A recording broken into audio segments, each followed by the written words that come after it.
Join us at Women of Courage and celebrate the achievements of women.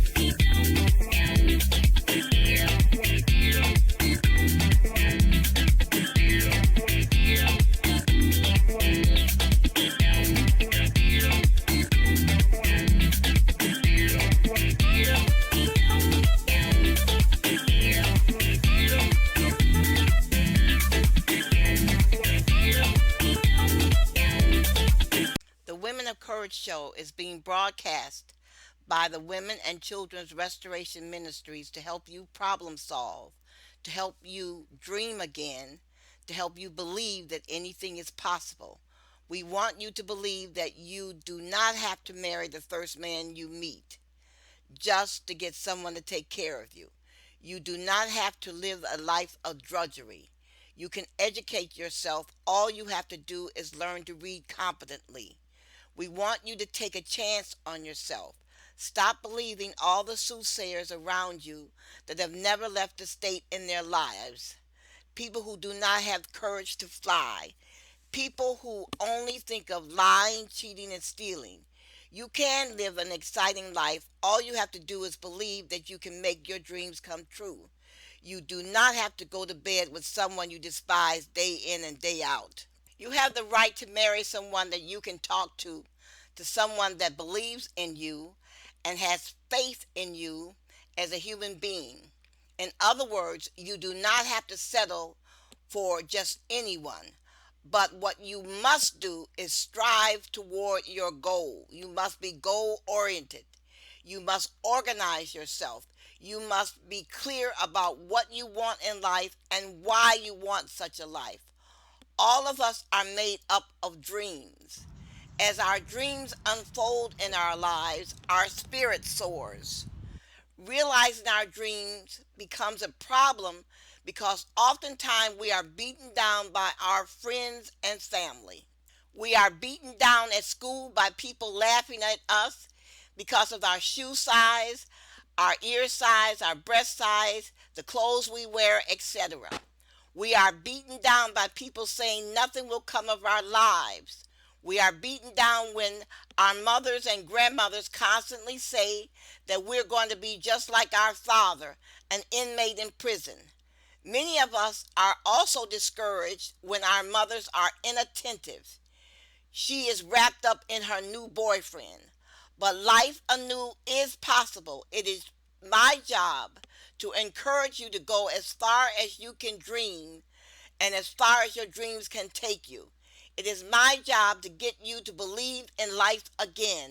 I am sick and tired of people failing at life just because they are around negative speaking and negative acting people. Do not let the failure of other people make you lose confidence in yourself. Yes, you may be surrounded by poverty, but you must look for a way out. The book, If You Believe in God, You Do Not Belong in Prison, will help you. What you must do above all else is learn to read competently. You must read, and read. Anyone who laughs at you for reading, you need to leave that person alone. I do not care if it's your mother. Anyone who discourages you, you are to stop all association. Man is not different than plants. We need encouragement to grow as plants need water to thrive. You are to leave foolish, stupid people alone. Their ignorance will weigh you down or even get you killed. Sit down and think how you can avoid these people, especially if they're in your family. If you are overwhelmed with the tiring feeling that feels as if you're carrying a bag of stone around every morning when you get out of bed and think how you'll have to spend another living life you're not passionate about, the books I suggest are the perfect solution for your unique needs. Not only will we help you realize why these feelings overwhelm you and what you can do to change it, but they will also teach you how to live a life of strength, courage, fearlessness in order to realize all of your dreams. If you are lacking the attitude and psychology, proper resource or vision to make your dreams a reality, combined with dissatisfaction with the execution of your plans, but you remain firmly dedicated to making your ambition a reality and creating the life you deserve, you will certainly derive the most benefit from professional, incredible content within these books. Contents that will assist you in achieving the results that you are after. You are never to give up on yourself. Are you ready to leave your future to chance? Of course not. Take your life in your hand and learn all the necessary tools, mindset, strategies used by the men and women of courage used in order to live the life of their dream. Change your life with our book starting today. This is a very important show. You may want to listen to it over again at our YouTube channel, Touched by the Light Publishing. In a few days, we will all go to the polls to voice what is most important to us in the November 3rd election, whether it is health care, military spending, justice for prisoners, or just plain old civic duty. What is most important in this election is that we all vote. The November 3rd election of 2020 has been said to be the most important election in our lifetime.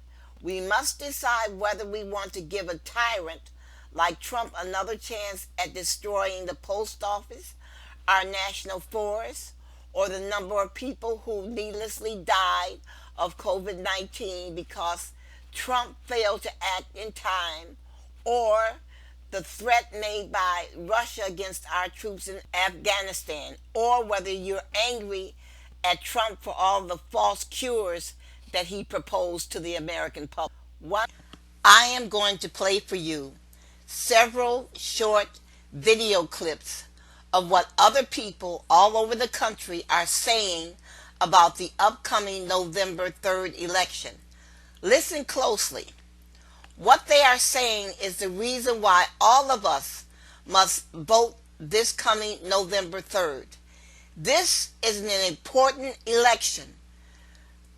Vote for our country and vote for the lives of all of us. My name is Carl, and it is midnight in Texas. Until 2008, I was a conservative, and I changed my affiliation from Republican to Independent when Donald Trump announced his candidacy in June of 2015. As he came down the escalator, I never thought this man would be elected. And I refused to vote for him. But when he won in 2016, I walked around like my best friend had just died, depressed for 3 days. And my wife said to me, well, you never know. I mean, maybe he'll learn and grow into the job and shock us. Well, he never grew. He refused to learn, and he has still managed to shock us. From his favorable actions and comments about Putin, to pulling out of Syria, to paying off porn stars, lying about it, getting caught, lying again, doing it all over again with a different woman, his actions on immigration, settling a $25 million lawsuit, operating a blatant university scam, hiding his grades, his medical evaluations, his taxes, longest tax audit in U.S. history, probably, his inept management of the entire COVID-19 crisis to the point that it's comical to watch. 140,000 Americans are now dead. That is the equivalent of every single citizen in Dayton, Ohio, dead. And even at the beginning of July 2020, he said, I still think the virus will disappear, I hope. AIDS hasn't disappeared. The common cold hasn't just disappeared. Tuberculosis hasn't just disappeared. His photo op at the church holding the Bible, how positively disgusting. I'm dismayed with his hourly, childish, incessant Twitter posts. This recent incident with promoting Goya products at the White House, at the U.S. Resolute desk, I'm appalled by the division and hatred he has purposely fostered in this country. Well, enough. Enough. I will be voting for Joe Biden in November, and about 25 of my conservative friends will be doing the same. Do I believe that Biden is the ideal choice? Is he the finest conceivable person to occupy the Oval Office? No, but he's a man of decency, and he also understands the consequences, the trickle-down effect of irresponsible behavior. He has the requisite skills to lead and manage and respond with dignity. Donald Trump is a cancer on this country and must be removed, and we have one opportunity, one in November. If you truly love the United States and what it stands for, Donald Trump must be removed with overwhelming action so we can make America great again. End of rant. I'm Janice, small business owner, single mom, and previously registered Republican of 40 years standing. I voted for the first time in the presidential election of 1980, casting my vote then for Ronald Reagan. 4 years later, I voted a second time for Ronald Reagan. Looking back at Janice's early decision-making, I think she made two excellent choices. Fast forward to 2016. Now I live in California, but I was born and raised in Michigan. And as I look at a presidential candidate, someone destined to be leader of the free world and commander-in-chief, I first look at character. I want to know if they are a person of integrity, if they're honest, a person of their word, someone who believes as I do in hard work, personal responsibility, fairness, and patriotism. I did not see those qualities in Donald Trump.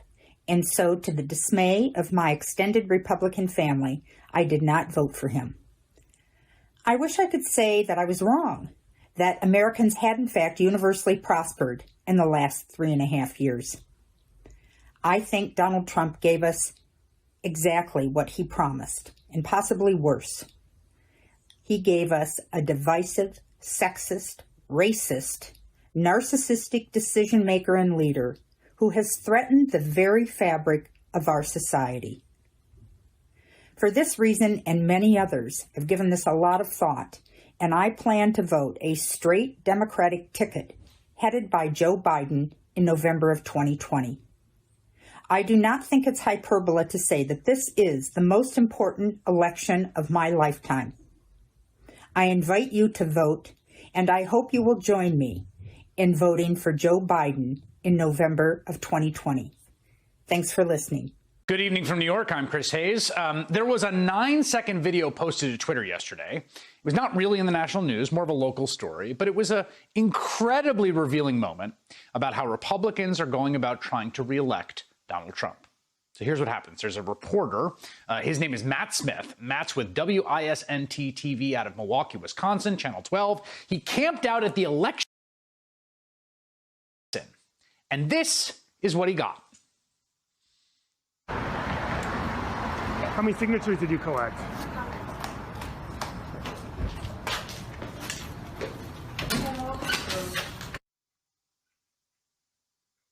That video had the feel of a local reporter being somewhere in the right place, the right time, and catching someone in the act. That woman who he asked the question of really did not seem to want to be on camera. And there's a really good reason for that. The woman you see there, right there, giving the no comment, she is a Wisconsin lawyer.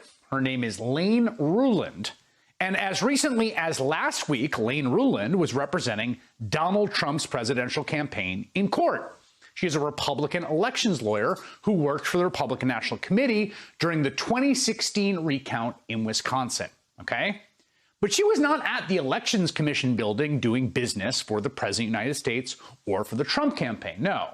She was dropping off ballot signatures in an effort to get this man on the presidential ballot in Wisconsin, Kanye West, one of the most famous people in the country who is kind of sort of running for president, though he has no real platform and it's unclear if this is like a real thing or not. But there was a filing deadline yesterday in Wisconsin. And so what did you have? You had this a Republican election lawyer who works for Trump's campaign, who worked on the 2016 election trying to get him elected, trying to get Kanye West on the ballot. And it was not just her.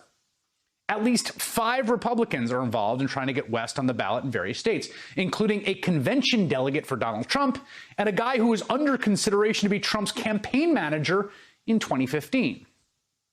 Basically, most everyone involved in Kanye West's sort of presidential campaign, if you can even call it that, they're all just Republican hacks. And I'm going to talk to a reporter who's been doing great deep dives on who these people are and what they're up to in just a moment. But all of this makes something really clear, which is this. Republicans know that Donald Trump cannot win with a majority of the country. We all know that, right? That ship has sailed.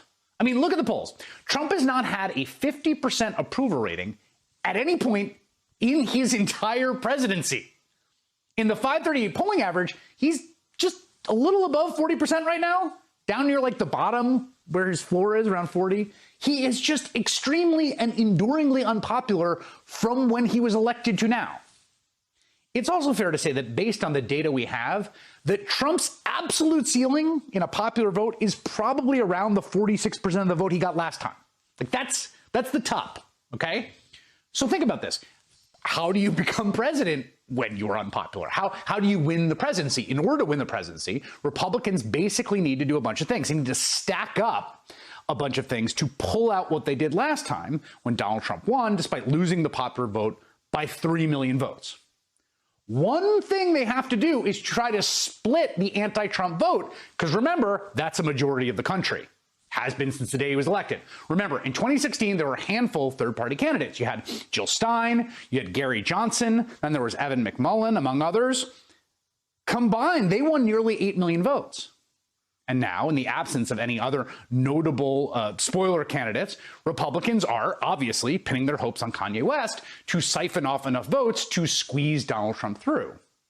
But that's just one part of the strategy, right? That alone is not enough. You also need to make it hard for people to vote, to try to suppress the votes of Democratic voters, which the Republican Party is aggressively trying to do. And then they also have to hope in the next few months, say, Russia delivers or some other foreign adversary.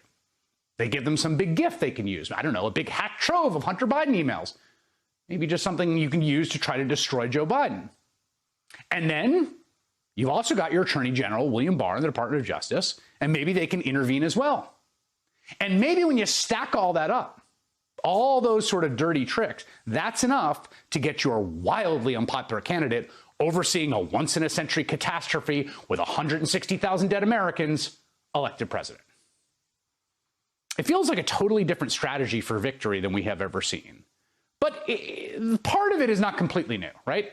I mean, back when Richard Nixon's henchmen, you know, the criminals who helped him, who ended up going to jail, when they were doing this kind of thing, they had a name for it. They called it rat copulating, though they used a more obscene version of that phrase.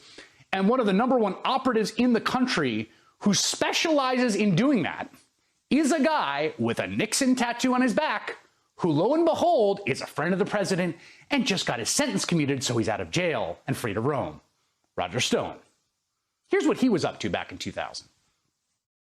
Roger Stone comes up with the brilliant idea of getting Pat Buchanan out of the Republican line and to get him to run for the Reform Party. Yes, I encourage him to run, but I also, I have an interest in the Reform Party imploding at that point. But just when Buchanan hoped to have the political stage to himself, he was trumped. Businessman Donald Trump announcing today he too will switch from the GOP to the Reform Party. You see what happened there? Buchanan is a threat to the Republicans because he's going to split the Republican vote. Roger Stone gets him over to the Reform Party and then gets Donald Trump to jump in as well. The Republican Party has to do this kind of thing. It's been doing it since Nixon, obviously, and probably before, but particularly now. It is not a majoritarian party. It is not even close. And when you start strategizing how to keep the presidency with a minority of voters, when you accept you represent a minority, this is what it starts to look like. Lane Ruland scampering into that office, voter suppression, improper influence from your cronies in government, and that cynical effort to use Kanye West to your advantage. I am going to pause for a second to take a short break while you listen to information regarding willpower and encouragement. It is all a matter of learning new behaviors. And please remember, it is easier to build strong minds than to repair injured people. What I said is a modification of a quote by Frederick Douglass. He said, "It is easier to build strong children than to repair broken men." Now for my break. This is a congratulations and a shout out to the Women of Courage show. Starting in July, we will be publishing articles in the Native Sun. The editors of both papers agreed to allow us to publish articles in their papers. In keeping with our mission, the articles will detail information regarding four linking subjects: reading, self esteem, sexual abuse, and sex trafficking. To support our mission to bring you information on these subjects, we will appreciate it if you would advertise in these papers. These newspapers support us, we should support them. Give us a shout out at murderedvoices@gmail.com if you read, enjoy, and find our articles helpful. We thank you for listening and supporting our show. Our show could not have a greater audience. Don't forget to email us for dates, times, and locations for our Saturday meetings. God bless. Dear listeners, help us save a life. Stop breast cancer from taking lives. Will you assist us in putting the booklet Black Women and Breast Cancer in the hands of a million people? Please go to the website www.touchedbythelight.us and download the booklet Black Women and Breast Cancer. Then email this booklet to 5 friends, asking them to email the booklet to 5 of their friends.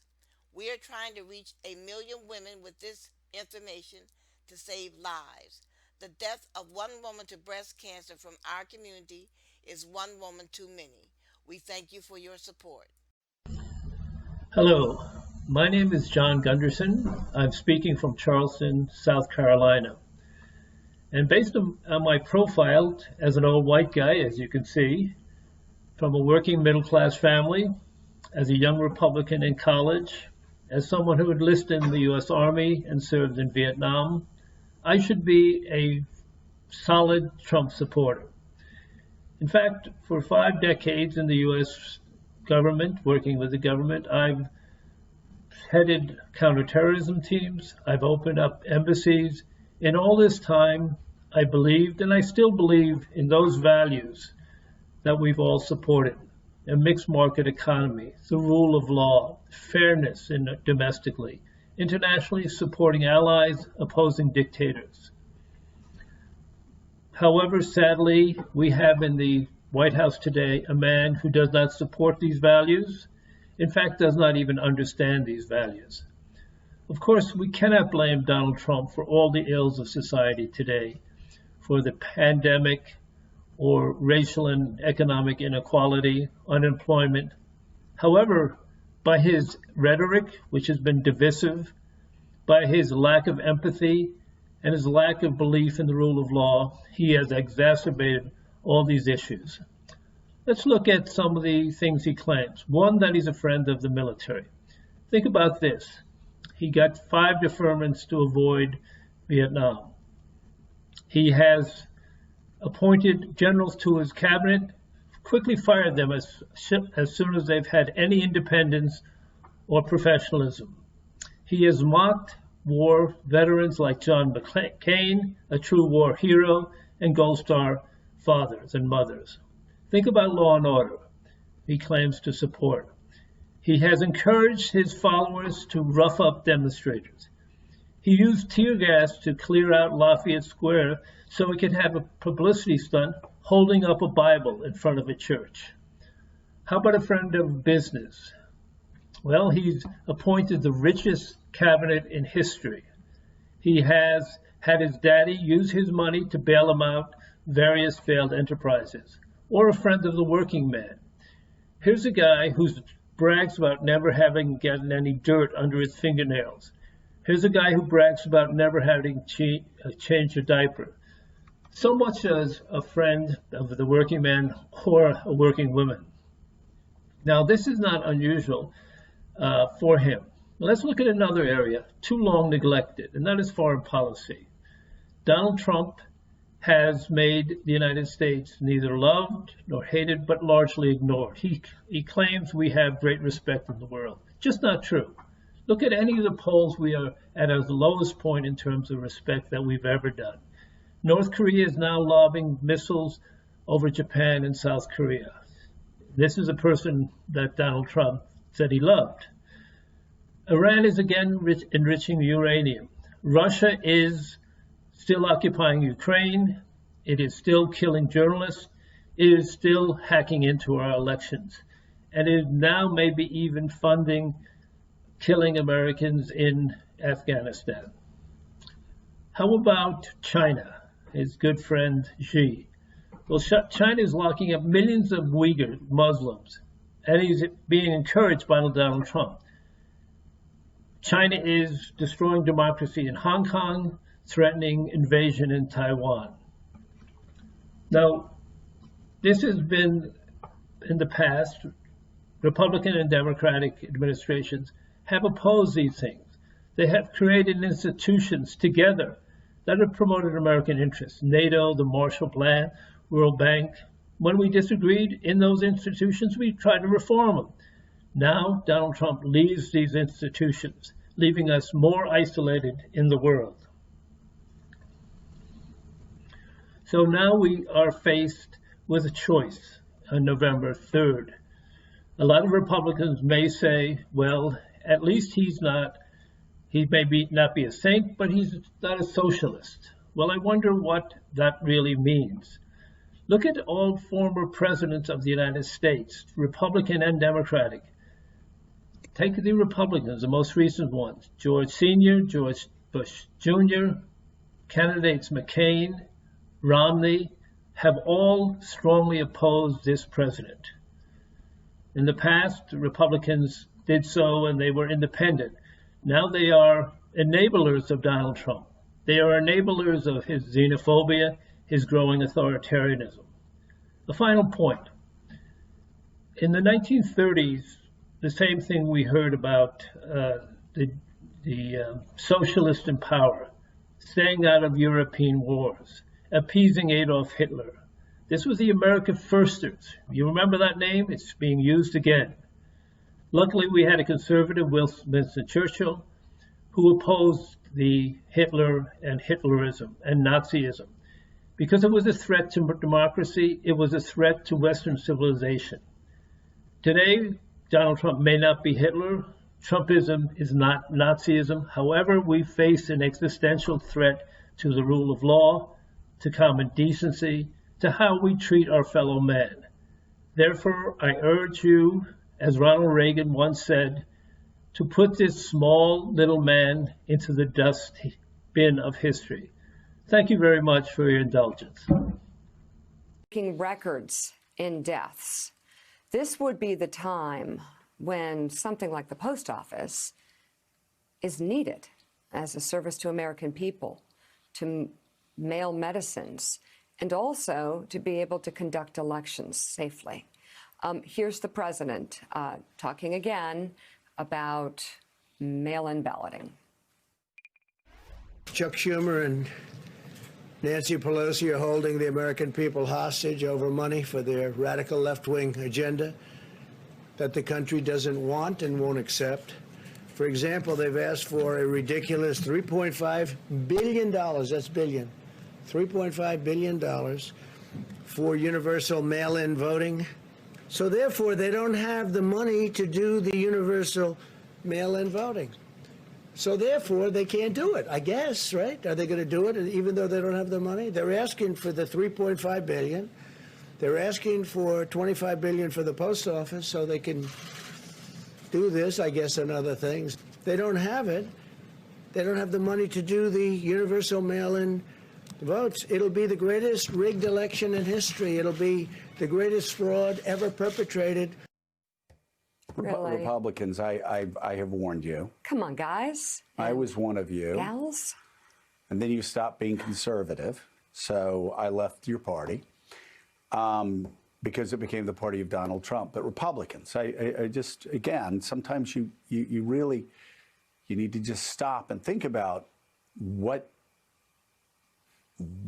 how far this crazy train has gone off the map, off of uncharted territory. Think about what you just heard there. And I'm talking to you all. I'm talking to my friends that I served with in the House, some of whom are now in the Senate. The President of the United States just called the funding of the United States Post Office a radical left-wing agenda. Let me say it again. The president just called the institution that has allowed people to connect to each other throughout our entire lifetimes, that have allowed your children to send cards and my children to send cards to Santa Claus, that have allowed you to stay in touch with your parents, with your loved ones, and when your kids go off to college, to send packages. But letters to members of the military from Letters, loved ones. yeah, exactly. Packages to our men and women serving bravely across the globe. We're separated for months. And by the way, something that I saw firsthand when I was in Congress, the importance of those military men and women being able to mail their ballots back to the United States so those votes could be counted. That's been a part of the fabric of who we are as a nation. That has been one of the most important parts of our infrastructure through the years. And now because this former reality TV host,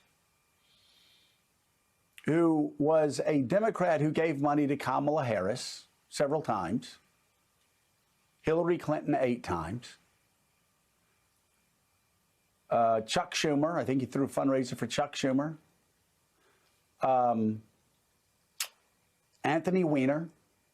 This guy decided to take over your party and you let him. Now, he's trashing the United States Post Office and calling it the funding of it, the saving of it, that his own negotiators agree with, that you agree with.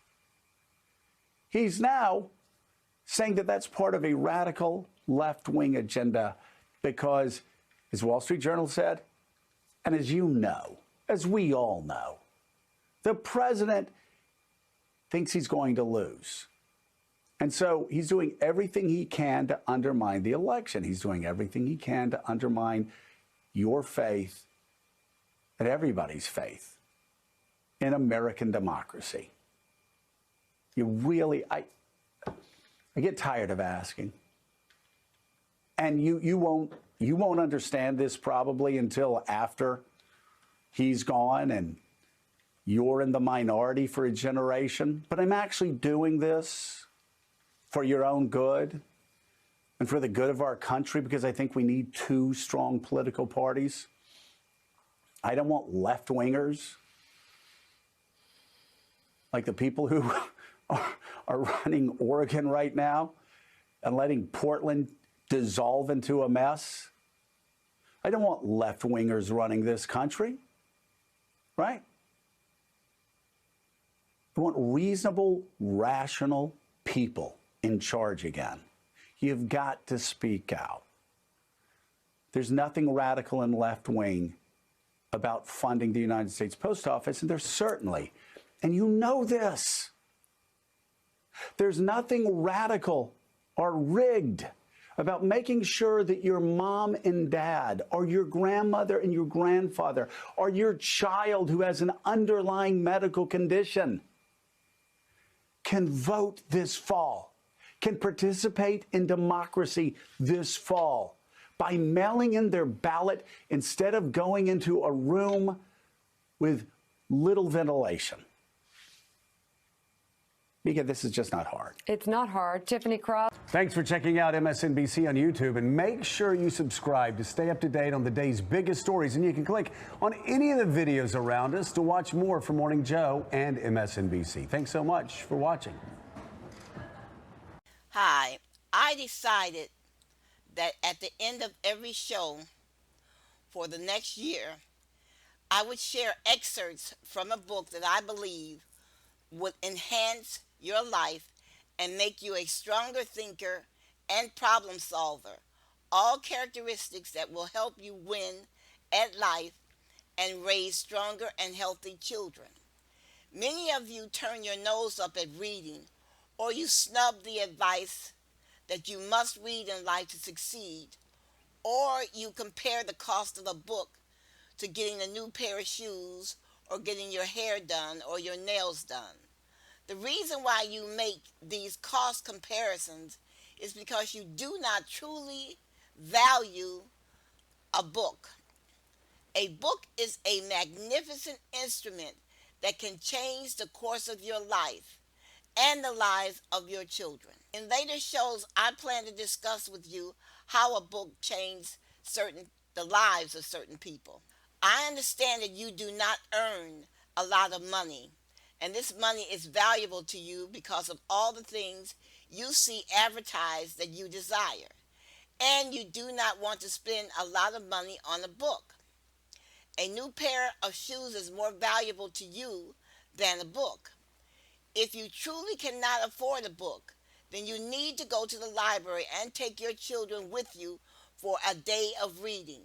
You must gird your loins and proceed at educating yourself.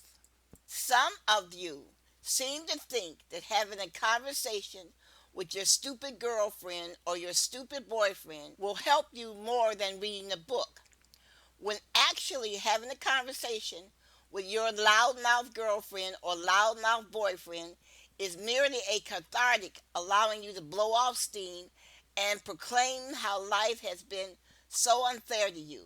What you do not realize is that the advice coming from your do-nothing girlfriend or your do-nothing boyfriend is advice coming from a fool. Your do-nothing girlfriend is a sexual opportunist looking for a man she can impress with her body.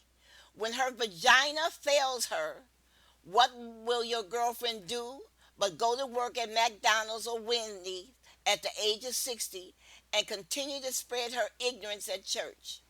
Her daughter will be on the street and her son in prison.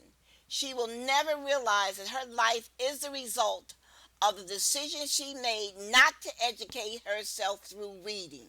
All her life she felt that she had something better to do than reading. She had something better to do than reading with her children. She had something better to do than working with her children. And that was going to the bar, trying to entertain a man, or trying to find some man that would buy her a pair of shoes. A man spending money on her was more important than educating herself.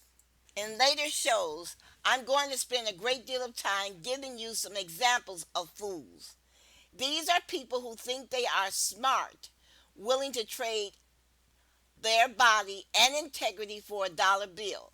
These people end up in the cemetery after lamenting each and every day of their lives about their unfulfilled dreams.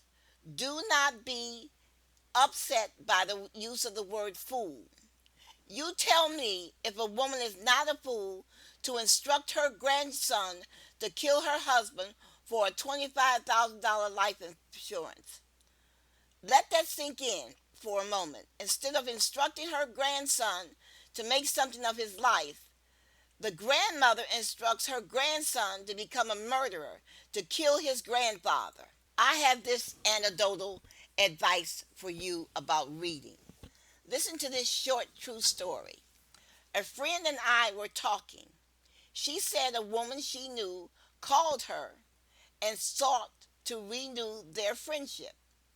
During their conversation, the woman told my friend that President Trump had done so much for black people, and that's why she voted for him in 2016, and she was going to vote for him again in the upcoming election. My friend asked her a question. She said, "Tell me some of the things that Trump has done for black people." The woman said, "A whole lot." My friend persisted and asked her to name one thing that Trump had done for black people. The woman could not. The woman kept using the phrase, "a whole lot of things." My friend said after a while she stopped talking. Finally, the conversation was over, and my friend hung up. My friend said, as she hung up, she made up her mind right then that she would never renew her friendship with this woman. Now ask yourself why. Why would she not renew her friendship with this woman? You can answer this question in 2 words. The woman was a poor thinker. She never investigated anything that was told to her. Whether you know it or not, a person who is a poor thinker, who does not examine his or her thinking, is a very dangerous person indeed. Think about it. Know your enemy. Your life is in the balance every day that you awake because you do not know your enemy. You spend all day thinking about how to impress people, what clothes to wear, how best to seduce a woman, how to get people to like you so you can use them, have someone call you for a date. That you do not stop and think and ask, what forces are acting in my life causing me to fail? You have not surveyed your life asking the question, why is there more rain in my life than sunshine? Why do I keep hurting myself and others? What is wrong? Why am I thinking the way I think? Why do I think it is smart to cheat, lie, and to steal? Why am I who I am? Instead of rushing out every morning, you need to sit down and take stock of your life. You need to sit down and ask yourself, who have I brought into my life that is causing problems in my life? Yes, there is a person or persons in your life that is changing the tide of your life, that is causing you to self-destruct. You are relying upon their advice. You admire them. You think they're smarter than you. You think they have all the answers because you believe the facade they are presenting. They are whispering in your ear at work or at home or at play, and they are causing you to make unwise decisions. These people are called the third voice. Who is the third voice in your life that you're listening to that is causing problems in your marriage? Who is the third voice causing problems on your job? Now, don't be a fool and convince yourself that the third voice in your life is your girlfriend is telling you not to go to the bar and bring a man home. She is not the third voice in your head causing destruction. She is not why you do not have a boyfriend that turns into a husband. It is a voice that is advising you to be wicked. That is a third voice. The voice that says you need to get into the groove by sticking your breast out and going to bed with your girlfriend's husband or dance topless at the bar because it is fast money than working at McDonald's. Working at McDonald's is stupid. Marrying and buying a house and paying taxes is for fools. You should use your vagina to get a man or use your penis to punish women. You should sell dope for a living. You should not pay your brother-in-law back the money he loaned you. You should run 2 or 3 women at a time and not pay child support. This is the third voice. This is a voice that's seducing you. But do not put all the responsibility on the third voice, because this voice could not seduce you if you did not listen to it, if you had a good heart. If you are selfish and self-centered, this voice will get you every time. So when you try to find a third voice in your life causing problems, first look to yourself and ask, am I lending myself to self-destruction? When you take assessment of your life, ask yourself, how blameless am I? What changes do I need to make in my life to turn it around? The first change you should make in your life is to change you.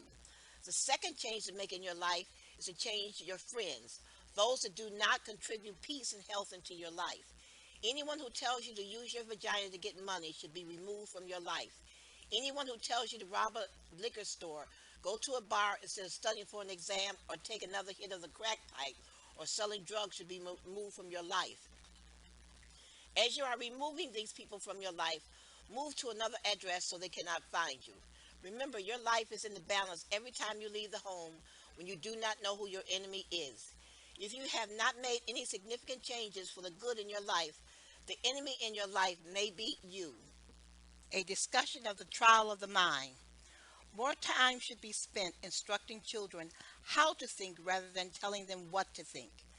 If we teach our children how to process information and how to avoid making emotional judgments and assumptions, we would have far fewer murders in this country.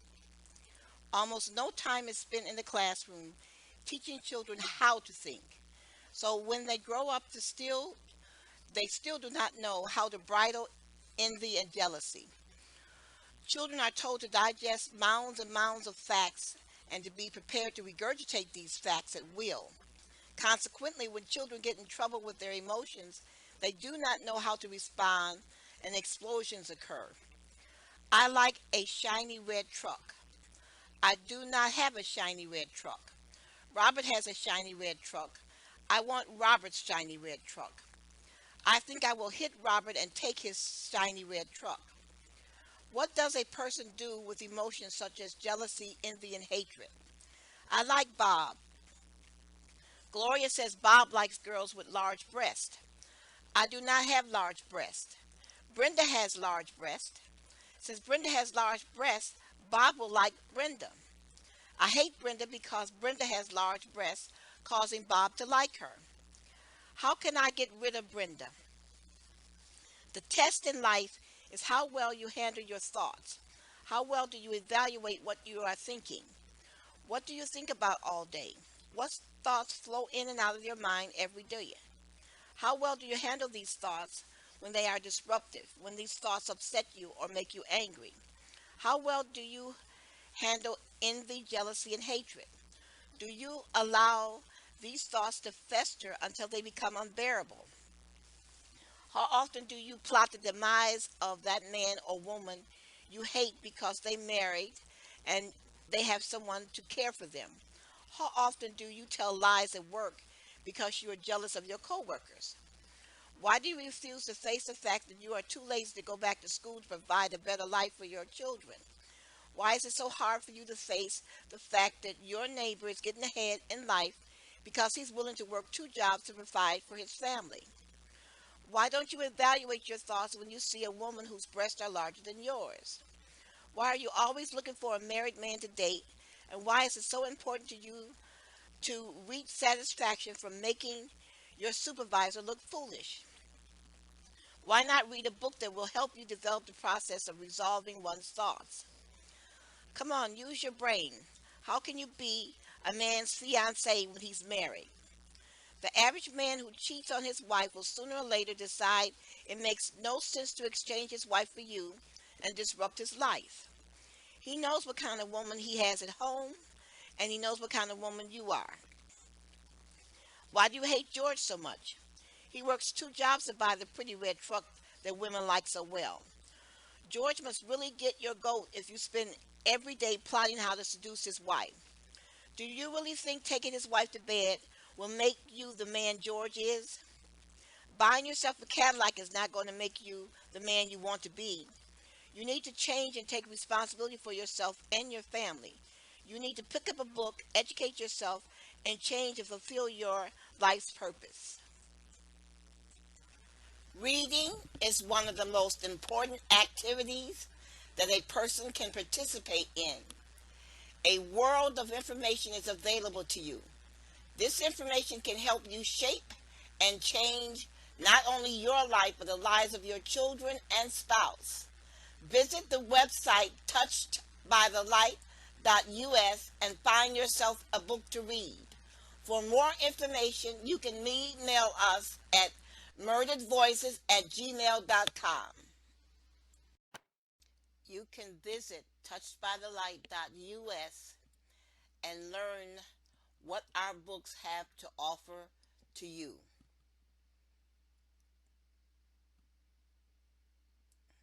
Do you feel you can keep the job you have or gain a job if you don't have one? Are you pleased with the ability of young people to buy a home, of the elderly to live their remaining years in happiness, of our youngsters to take pride in the world we have built for them? Are you convinced that we have earned the respect of the world and our allies? Let us resolve tonight that young Americans will always find a city of hope in a country that is free. And let us resolve they will say of our day and of our generation that we did keep faith with our God, that we did act worthy of ourselves, that we did protect and pass on lovingly that shining city on a hill.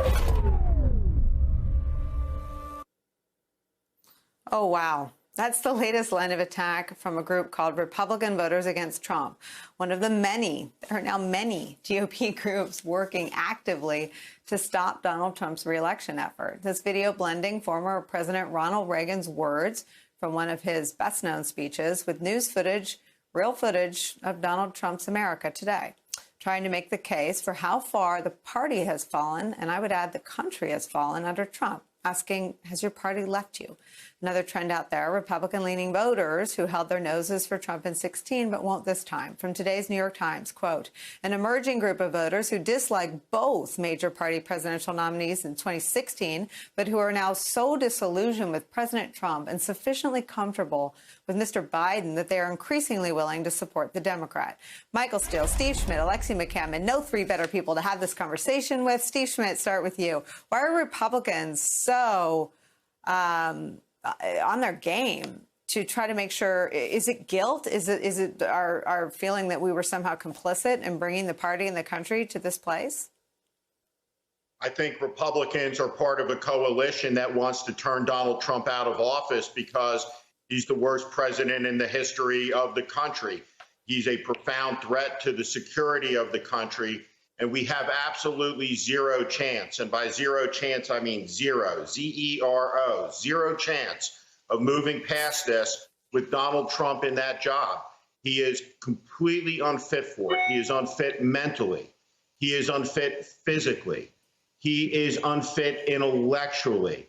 He is a conspiracy theorist who has the blood of over 100,000 Americans on his hands because of the incompetence and the ineptitude in the response to the coronavirus.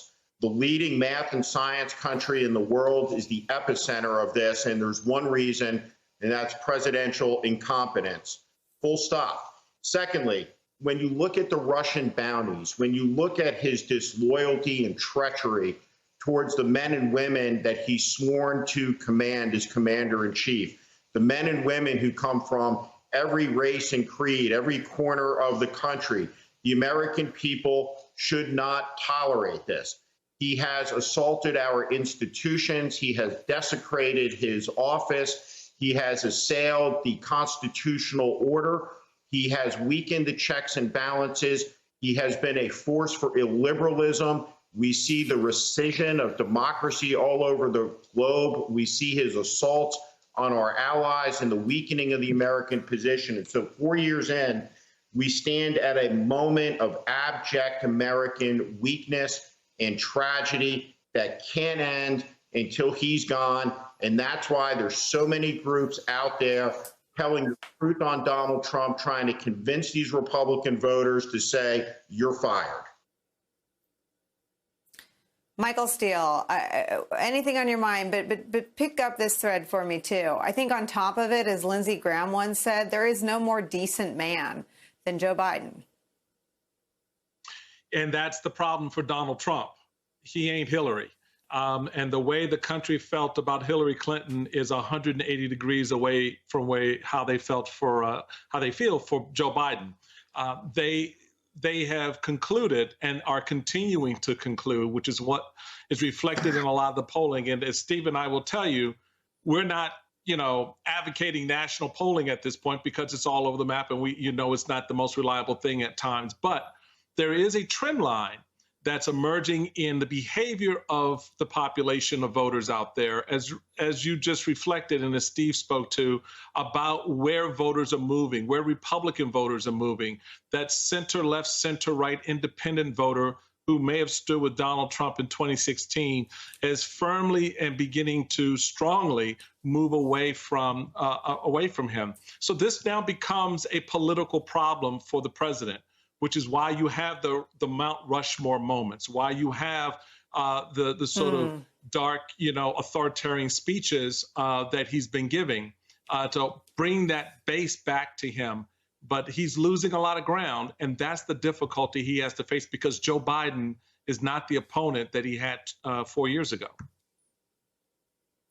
Alexi, I'm confounded by the conduct of Trump and his allies because their mission is just what Michael Steele and Steve described, to reassemble their coalition, which was barely adequate for him to win in 2016. But you don't to reassemble that coalition, you need pro-life women who care about judges. You need people who I don't even know where you find them at this point, because the debasement of the office is in front of everybody's face. But you don't get the coalition back in place by attacking Tammy Duckworth, who Tucker Carlson and Donald Trump have been going after on Twitter and on Tucker Carlson's show for the last 2 days. You don't get them by standing in front of Mount Rushmore and calling peaceful protesters fascists. I mean, the language suggests that at least in some corner of his brain, even Trump knows it's a long shot this time. I mean, Nicole, I feel like you and I have talked about this in the last few weeks alone, how President Trump's stance on some of these major issues really overtaking the country is increasingly at odds with how the public feels and how Americans at large feel. That's, you know, to say with the protests, with the coronavirus and wearing masks, with everything that you just mentioned. And, you know, we're seeing how this is affecting his reelection efforts. To your point, I think that the president is relying on an increasingly small base of, you know, supporters who loved who he was in 2016 and continue to support him no matter what. But there are a lot of people who are viewing this, and I'm hearing this in focus groups, and we're seeing this in polling, similar to 2016, in that they kind of view this in a way as a choice between, some people say, the lesser of two evils, but they think that Joe Biden is the lesser of two evils, so to speak, not in the way that they saw Hillary Clinton in 2016. I think to Michael Steele's point, that can't be overstated enough. Joe Biden not being Hillary Clinton is a good thing for Joe Biden, and Donald Trump being who Donald Trump is has been a good thing for Joe Biden, who has otherwise been able to run a campaign in this weird new virtual reality exactly as he sees fit, without being dragged into the campaign trail or dragged into these rhetorical arguments by President Trump. And I think that's what's really working for Biden and hurting President Trump. And we also see that, Nicole, in the way that President Trump is struggling to define Joe Biden. Crooked Hillary Clinton, corrupt Hillary Clinton was a really good way to label her because of the way that people had vilified her for decades. Joe Biden hasn't been a boogeyman of the right-wing machine for decades like Hillary Clinton has. So I think there are a lot of unique challenges inherent to who Joe Biden is as a person and as a candidate that Trump and his team are really struggling to figure out as they're facing an election in just a few months.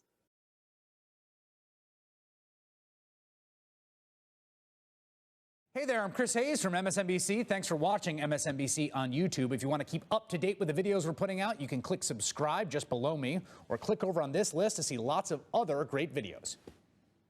Join us at the Women of Courage show every Friday from 3 to 4 p.m. and every Sunday from 8 to 9 a.m. for information that will change your life.